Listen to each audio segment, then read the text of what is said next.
আমরা কথা ছিল এই, একজন মুসলমানের নামাজ আরো সুন্দর কিভাবে করে সেটা করা, ওযু আরো নিখুঁত কিভাবে হয়, ঈমান আমল আরো মজবুত কিভাবে হয়, এইটা শেখানোর কথা।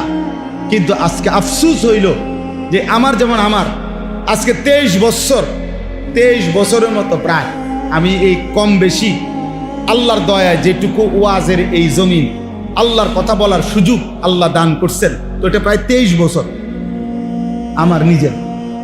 এই 23 বছরের জীবনটায় আমার অভিজ্ঞতা হলো জীবনটা শেষ হয়ে গেল শুধু এই ওয়াজ করতে জায়গায় জায়গায় গিয়ে যে হুজুর নামাজই পড়ে না, তো এই নামাজ যেন পড়ে এইটার ওয়াজ করে।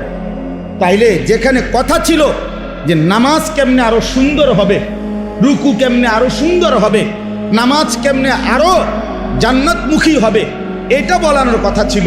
কিন্তু আজ উম্মতকে এখনো মুসলমানকে বুঝাইতে হচ্ছে রাত দিন যে ভাইয়া নামাজ পড়ো, নামাজ পড়ো, নামাজ পড়ো। এর চাইতে বড় আফসোস আর কি হইতে পারে? আজকে দোকানদারকে বলা হচ্ছে দোকান খোলো, দোকান খোলো, দোকান খোলো। চাকরিজীবীকে বলতে হচ্ছে অফিস করো, অফিস করো, অফিস করো।